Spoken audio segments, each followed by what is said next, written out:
Predictably Irrational by Ariely. Have you been wondering what the book Predictably Irrational is about but haven't got around to read it? In this video we are going to summarize the book and extract all the core messages.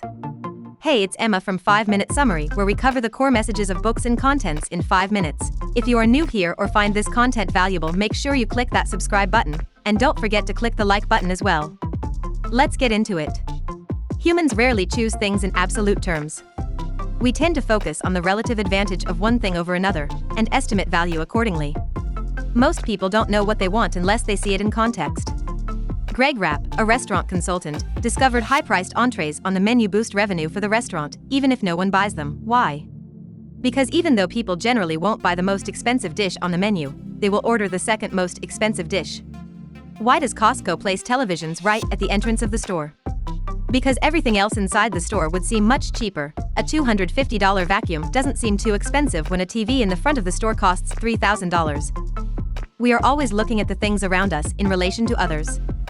We not only tend to compare things with one another, but also tend to focus on comparing things that are easily comparable, and avoid comparing things that cannot be compared easily. The more we have, the more we want, and the only cure is to break the cycle of relativity. No matter how rich a person is, the person would want more money than they currently have.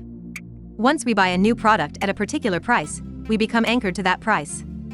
Although initial prices are arbitrary, once those prices are established in our minds, they will shape not only present prices but also future prices. Initial prices are largely arbitrary and can be influenced by responses to random questions. But once those prices are established in our minds, they shape not only what we are willing to pay for an item, but also how much we are willing to pay for related products.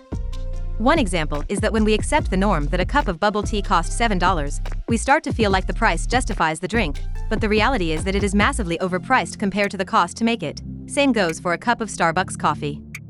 Price tags become anchors when we contemplate buying a product or service at that particular price. The first anchor influences not only the immediate buying decision, but many others that follow.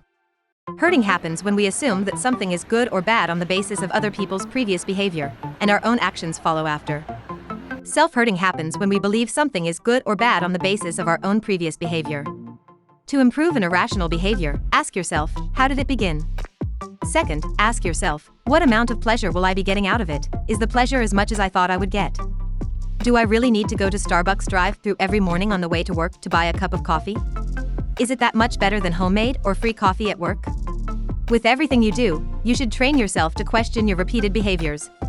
We should also pay particular attention to the first decision we make in what is going to be a long stream of decisions. When we face such a decision, it might seem to us that this is just one decision, without large consequences, but in fact the power of the first decision can have such a long-lasting effect that it will penetrate into our future decisions for years to come. Given this effect, the first decision is crucial, and we should give it an appropriate amount of attention.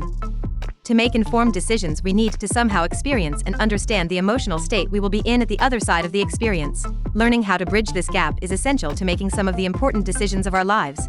What if I don't drink soda every day? Maybe I can drink sparkling water instead?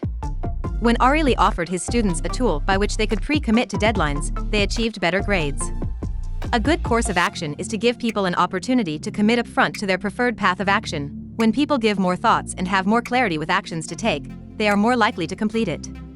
If you enjoy this video and find it valuable, click the like button and subscribe to the channel. Make sure to also check out the other videos in the Personal Development and Investing series, where you will find more 5-minute summaries of amazing books. I'll see you on the next one.